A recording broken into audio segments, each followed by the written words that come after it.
Greetings, my fellow freedom lovers, Southern thinkers. Thank you for tuning in to the LLP podcast. My name is Craig, transmitting from the beautiful, swampy Mango, South Florida. And today's date is Sunday, March 21st, 2021. Ooh, yeah, so I was like looking at some of the reports. Like they have a curfew now called the spring breakers, the troublemakers, and all that. All the glamboyancy is out there. Yeah, I watched some of the video clips. Saw some big brawl in the Ocean Drive. That wasn't astute. Always say choose your battlefields more wisely, please. Police had to use tear gas and LRAD devices. LRAD's that can affect your, can damage your hearing. And that was used during the Iraq War, believe it or not. So, Operation Freedom, Iraqi Freedom, they call it. They started using that over there, and then now they bring it over here, which has been going on for a good period of time. So, always watch out for those devices, folks. Something like that, always have some earplugs handy. But I won't say everyone's bad. You got a bunch of dinkleberries out there. So, and of course, the city itself has been an issue for a very long time. The place is falling apart. And it's just very disappointing. I used to roam around Miami Beach when people were afraid to go there. That was like about 3-5 years ago. Yeah, very long time. Candle Theater, and during that time, we used to park for free after 6 p.m. at the meters. That tells you how I am, you know what I'm saying? But hopefully folks out there just be safe regardless. And like I said, don't do anything ludicrous or unnecessary. Most of the confrontations can be handled, can be diffused. But now there's folks out there, they get triggered when someone farts next to them. So those are the facts of life. But it is disheartening for sure. And I'm not really too crazy about the Miami Beach government anyway. The city of Miami Beach in general. They got a bunch of Captain Ahabs out there that can't even tie their own shoelaces. This government is just an example. However, these folks are to be safe. I know they have a curfew now from 8 p.m. It's going to last till like April. So it looks like how much revenue. Let me know I said I can transfer you, so just say I have to pay out twice. Right. Can I just do that? All right. That's fine. All right, I got you. Cool. Yeah, let's let you folks know I am at downtown saloon located at 10 South New River Drive in the heart of Fort Lauderdale, Florida, right along the New River, to be exact. And, New River behind the jail, courthouse, southeast section of the Andrews Avenue Bridge, historical landmark. I'm not going to repeat myself, just if you're in Fort Lauderdale, come on down, check it out. You know who I am here, so yeah, Loki Luck the Third or Craig sent me. Exactly, see? Part with me for all these years, so it's a good thing. So, speaking of government knows best, we got to do it on a federal level. And this came here from Bob Lewis's alert. It says here, he wrote, Biden wants that $1,400 back. Am I surprised? No. But everyone wants that stimulus. You're going to get rammed right in the end, right? This is what Mr. Lewis has to say here. It should come as no surprise that Comrade Biden, shortly after leave blowing another $2 trillion around the world, piss our money away and let the Federal Reserve manage it, right? Fiat currency. So actually it's monopoly money, legitimate counterfeit money, okay? So think about that. Wants to raise your taxes. Bloomberg reports that this next economic plan is to steal as much as he can get away with from the savers and producers of the country to finance a democratic New Deal. The timing of this news is not accidental. Many readers write to me around tax time every year about inane and insane tax laws and overly burdensome government taxation, complaining, what are they doing? Are they clueless? No, they're just a bunch of effing thieves, scumbags, parasites, vampires. That's what they are. So all you folks that voted for white privilege Biden and all the lackeys from one party, oh, my faction's better than yours. Look what happened. Welcome to blowback. Government is not haphazard and bungling. It does everything with careful calculation for the benefit of government and the concealment of its fraud upon the people.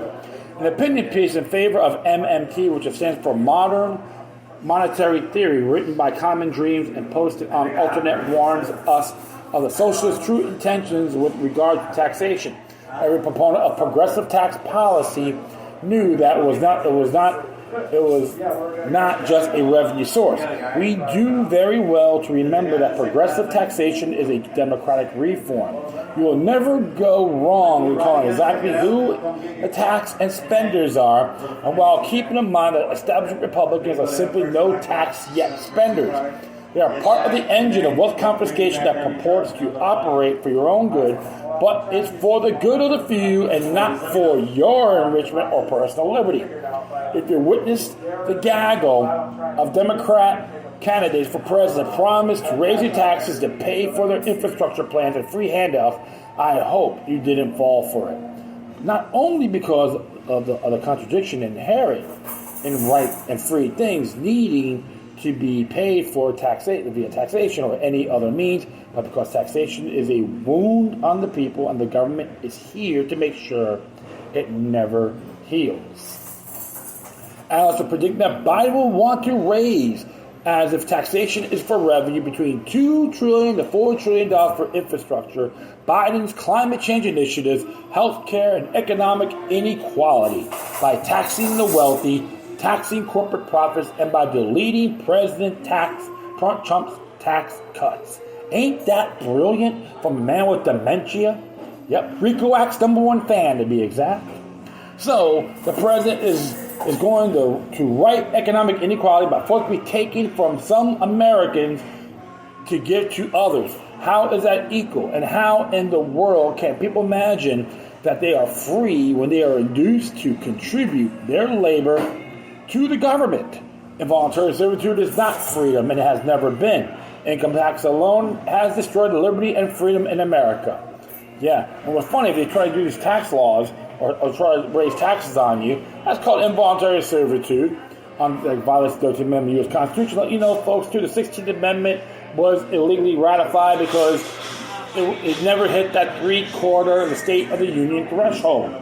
Plain and simple. Just do a little homework. Stop listening to bobbleheads on TV. It's self-explanatory. When I tell you that you're an American tax slave, it becomes of the few who question the tax system and are labeled tax protesters and as unpatriotic.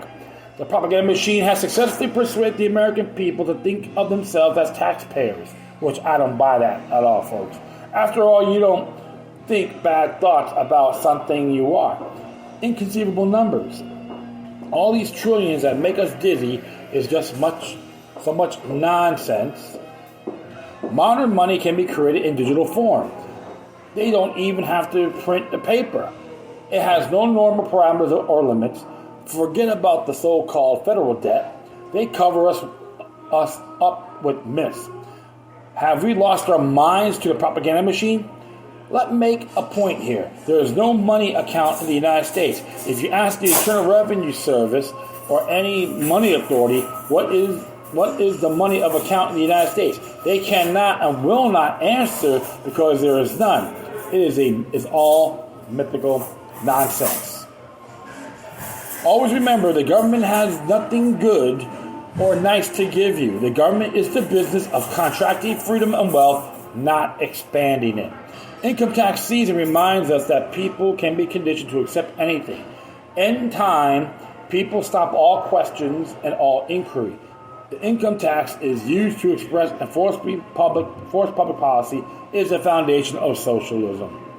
P.S. Despite billions in taxes paid, the Fed has increased the money supply by trillions of dollars. What will this mean for you? There's a man who would warn us about this long ago. He knew that millions of Americans will only have their wealth stolen by their own government. They would also be devastated by the U.S. dollar's eventual collapse. But he also gave us a guide on how to stay protected. You can get exclusive access to the Far Side Guide by going here now. There's a link for that. And check it out yourselves, folks. I will share some on my speaker page. It will show you exactly what's happening and what will happen next and the essential steps you must take to prepare yourself starting today. Absolutely. As we see, a good amount of the states now are passed or signed into law, but they can use gold and silver as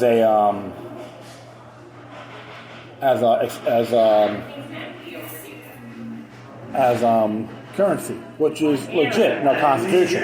Article 1, Section 8 and Section 10 states that about gold and silver. You can look it up yourselves, folks. It's not that hard. So that's why the Federal Reserve is illegal. And people, nothing's going to change. Well, you're going to sit there and do nothing. Go, yes, master. I will spread my butt cheeks nice and wide, and that's how I get my respect from you. That's what they want you to believe. And now all these cornballs, the House that had this big time spending hacks, which they are responsible. Article 1, Section 7 of the same enactment explains that as well. Don't be surprised if you get high taxes when you get the stimulus checks. So what are you doing for Saturday? Okay? COVID-19 is a 24/7 excuse for everything. And I'm not saying it doesn't exist. Tell you what John said about If you know about my shows in the past, I explain that in good faith. But Keo Bono, who benefits? And this whole inequality, can I give it to all the lazy asses out there, excuse my language? All the freeloaders and palmolivists out there? Don't be surprised if the working class, a reparation for one particular ethnic group. Don't be surprised if the same group, the same individuals from that ethnicity will get shafted as well. Yeah, that's fine. I thought, not those huge ones. As a fact. Well, he wants it out of the big ones into the third hand. Okay. So that's the fact. So you always gotta look at those areas. So don't feel the hype. Never believe the hype, folks. All right, we're gonna do one more here, which was pretty cool. This one came from Publius Holda's blog. Hopefully, I got that name correctly.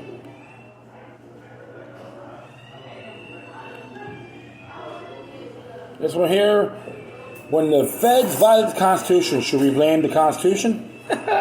Here's what Publius Holda has to say. In Rob Nadelson's paper, there's a link for that, The Solution is a Convention of the States. He makes claims about what our framers said is the purpose of amendments to our Constitution, which are not true. He also gives false assurances about the safety of all convention called by Congress under Article 5 of the Constitution. At the outset, we should know that the title of Nadelson's paper incorporates a stratagem which creates a false belief that states control the convention. The belief is false because the convention provided for by Article 5 of the Constitution is a federal convention called by the federal government to perform the federal function of addressing our federal Constitution. It is not state function according to the term. Convention of States does not appear in Article 5. So the Convention of States movement, which Nadelson is a senior advisor, renamed convention provided for in Article 5 as the Convention of States and redefined as a convention controlled by state legislators. Now let's examine the various other claims on which COS builds its case. 1. The fabricated George Mason quote. COS claimed that our framers gave us constitutional convention method of getting amendments so that when the federal government violates its constitutional limitation, we can get a convention to make adjustments to the constitutional text in order to rein in the abuse of power by the federal government. Or in plain English, that the feds violate the Constitution, the solution is a convention to amend the Constitution. This doesn't make any sense, of course. But our framers didn't say that. The falsity and absurdity of the COS claims is exposed here. There's a link for that, folks. You can read it yourself. What our framers actually said is that the purpose of amendments is to correct effects in the Constitution. And they recognize that the purpose of the convention is to get another Constitution. James Madison warned that those who secretly want to get rid of a Constitution will push for a convention under the pretext of getting amendments, which is ludicrous indeed, folks. All right. Number 2, Nadelson's claims reusing amendments to overrule past Supreme Court decisions and restrain federal power. Nelson admits that the framers say we can use amendments to correct defects in the Constitution, but then meddles up what the framers actually said when what they never said, thereby seemingly legitimizing his misleading claim that the framers envisioned that they could use amendments to overrule bad Supreme Court decisions and restrain federal power. As an example of bad Supreme Court decisions, they also claimed that in early 1795, the states ratified the 11th Amendment to reverse and overreach a Supreme Court decision. What? The decision he's referring to, Chisholm versus Georgia, 1793, and what he says about it isn't true. What Chisholm actually stands for is this: our Constitution originally delegated to the federal courts the power to hear cases between the states and citizens of another state. Article 3, Section 2, Clause 1. But when a citizen of South Carolina sued the state of Georgia, states were outraged. Georgia sued. In Chisholm, the Supreme Court decided the case in accordance with the Constitution and held that Chisholm could maintain his suit. But the states didn't want citizens of other states suing them. So the states ratified the 11th Amendment, which took away from the federal courts the constitutional authority to hear cases filed by a citizen against another state. So the 11th Amendment illustrates what our framers actually said is the purpose of amendments to fix defects in the Constitution. Nelson also claimed that our framers said we could use amendments to restrain federal power when the federal government exceeded and abused its powers. Again, Nelson muddles up in the true and false when he fails to distinguish between usurpation of undelegated powers and abuses of delegated powers. No framer said that amendments could be used to restrain usurpation of powers not delegated. And in Federalist Papers 49, last paragraph, James Madison said the opposite. He warns against another convention and says, occasional appeals to the people, a convention with neither a proper nor an effectual provision for restraining the federal government within its legal powers. But when the federal government abuses a delegated power, an amendment could be appropriate. Here's an example. The Tariff Act of 1828 was constitutional since tariffs are authorized by Article 1, Section 8, Clause 1, but it was abusive because it benefited infant industries in the Northeast and expense of the southern states. So what remedies for such abuse of delegated power?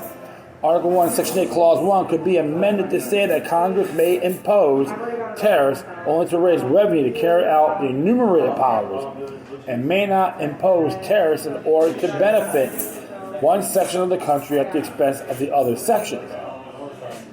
Now I'll stop right there. And you can say that's one of the reasons why the southern states seceded to the Union. Stuff like this. From 1828 to like 1850s.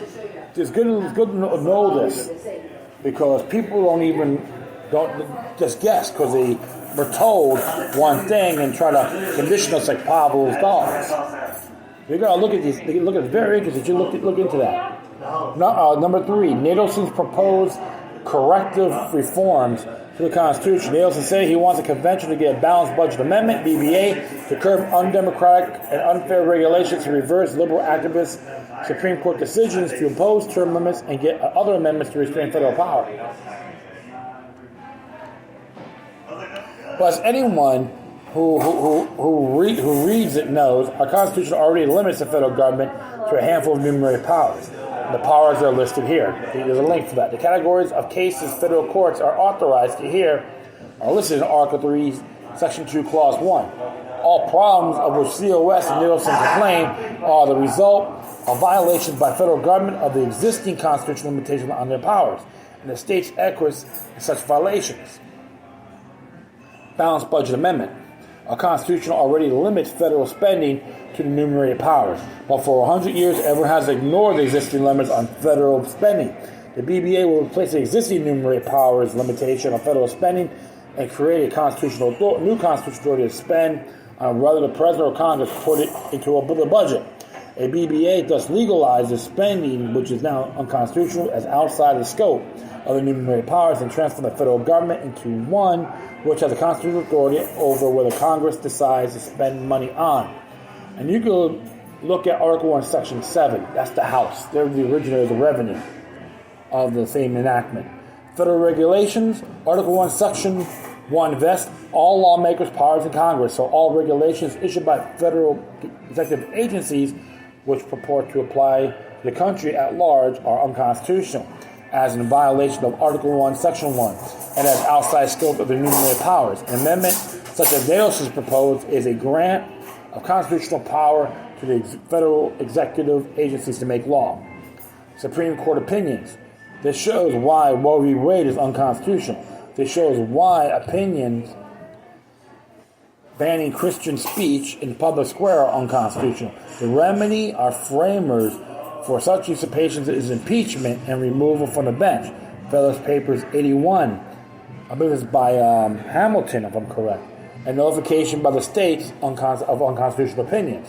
Nelson cannot produce any writing from the framer which says when the Supreme Court violates the Constitution, the remedy is to amend the Constitution. Our framers were not silly men. And what would such amendment as Nadelson proposes says? The federal judge must obey the Constitution. Article 6 already requires that. Does Nadelson propose amendments which list of the subjects on which federal government may not act? You right, Thomas? Wow, interesting there, right? Well, Article 3, Section 2, Clause 1 already lists the kinds of cases they may hear, but we ignored those limitations. Term limit amendments. If we learn anything from the last election, it should be what we will not, in the foreseeable future, have an honest federal election. With H.R. 1, Congress is likely to attempt to legalize the unconstitutional shenanigans which are enabled to the death of the last election, so your vote won't matter.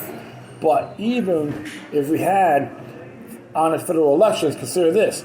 As you decrease the powers of elected members of Congress by making them transient beings, you increase the powers of the deep state. With term limits, elected members of Congress will become like train cars passing in the night. The power will be solidified in the nameless, faceless, and unelected bureaucrats who infested the executive branch. Anyone who analyzes the amendments proposed by COS and their allies can see that their amendments increase the powers of the federal government by delegating powers already usurped, granting new powers, or stripping rights of their existing powers. See Mark Levin's Liberty Amendments legalizing tyranny. I'm not a big fan of Mark Levin, but it doesn't mean he's always wrong. Okay, COS project simulated convention dog and pony show, and what they did there, and Regulation of Freedom Amendment, and Daniel Freeman and Daniel Webster. Oh yeah, so like I said, there's a lot of good stuff here. And I'm almost done here, kiddies, so bear with me. 4. Amendments to prevent federal abuse can backfire. When amendments correct defects in the Constitution, they are clearly a good thing. The 12th and 13th Amendments, like the 11th Amendment, correct defects in the Constitution. Section 1 of the 14th Amendment extended citizenship to its free slaves and provided unconstitutional authority for much they needed a Federal Civil Rights Act of 1866. But amendments added prevented federal abuses backfired.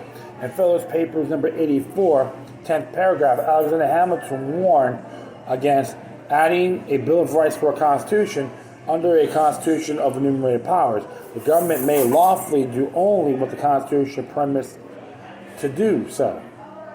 Why, it says here, why declare that things shall not be done which there is no power to do?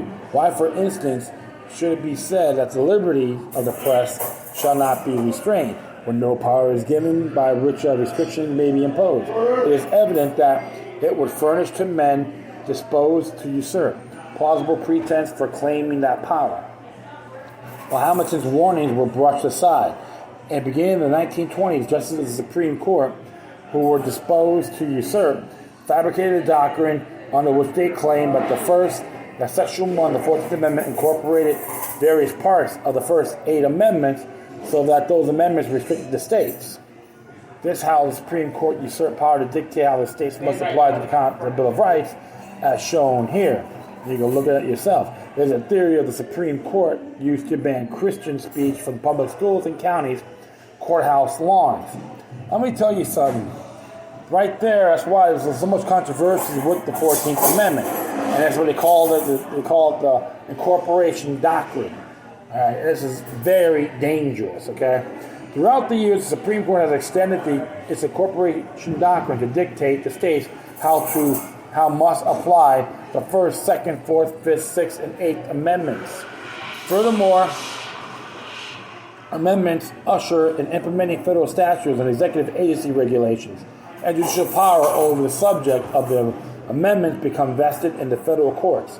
Article 3, Section 2, Clause 1 says the judicial power shall extend to all cases arising under this Constitution. Beware of what you ask for. This is number 5. Now, number 5 here. Nelson's assurance that convention will consist of state delegations sent to propose a pre-specified amendment are false and reckless in the extreme. Nelson presents nothing to support his assurance. He can't, because his assurances are contradicted by the Constitution and by the Federal Amendments Convention of 1787, which is our sole historical precedent for a federal convention called by Congress to address our federal Constitution.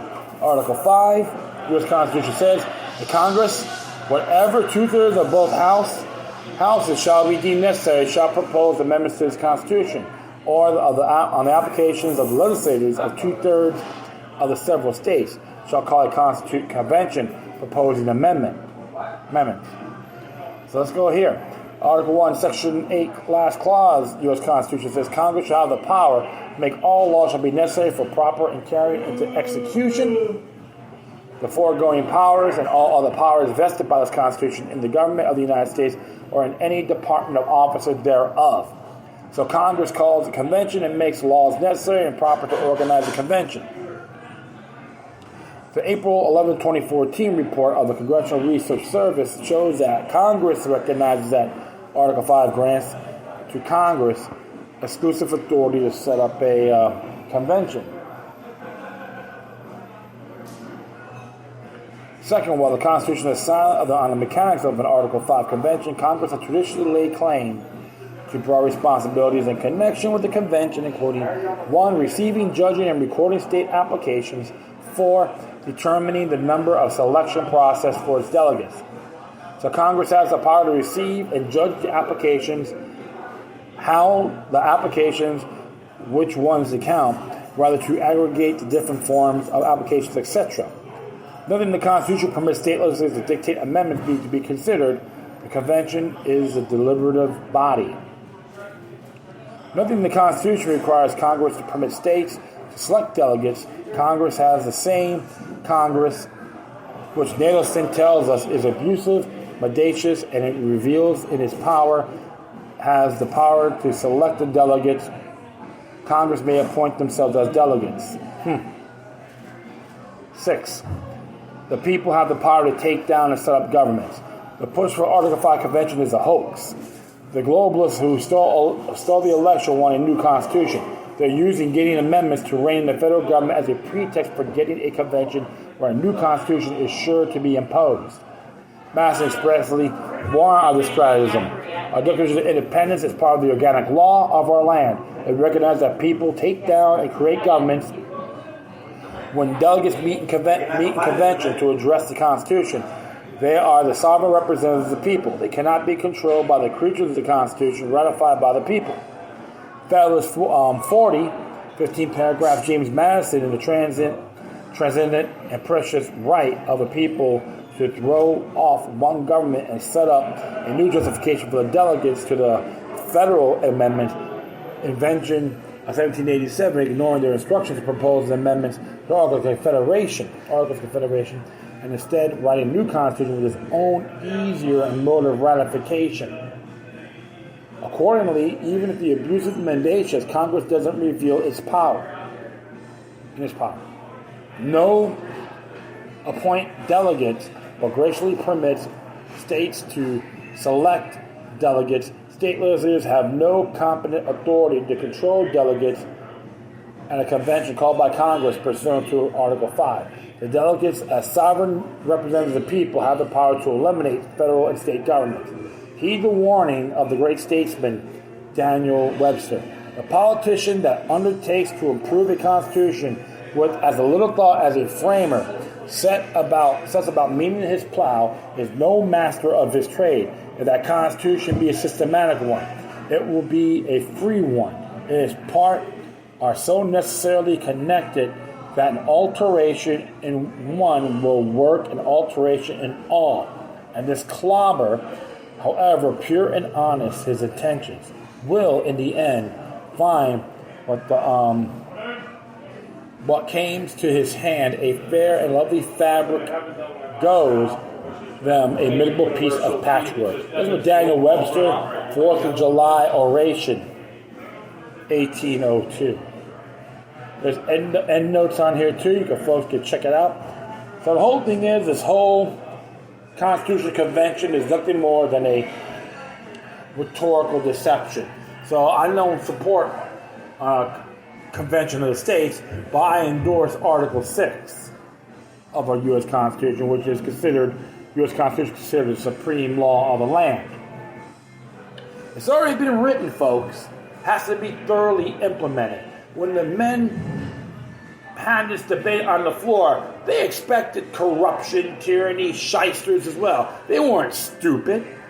It's the people's obligation to keep tabs on these individuals. Not what the idiot box has to say or what these pundits got to address. We got to take care of this ourselves. And what's going on now with the whole federal overreach once again is going to be a 10th Amendment battle. The state of Florida is one of them. I think it's great. Even what's going on with Texas pending on secession.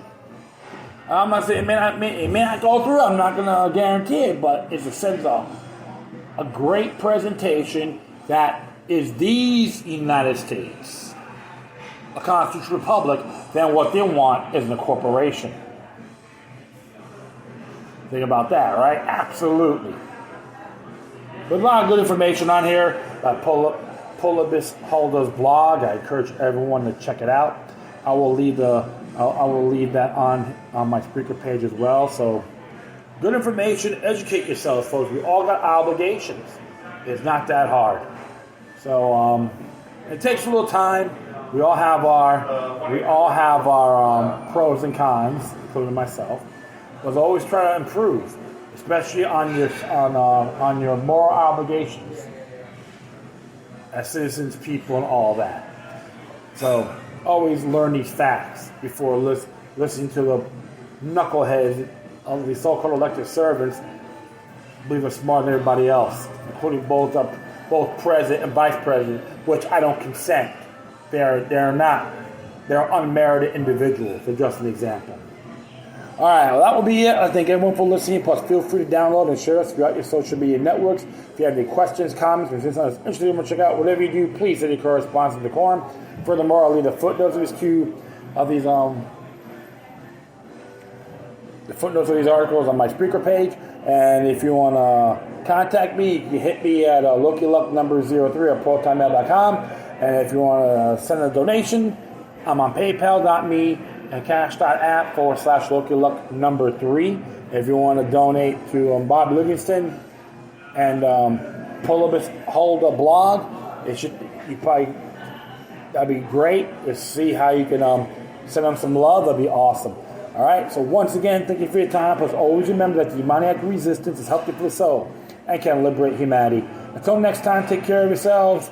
Keep on spreading the love, and may your guardian spirits be with you.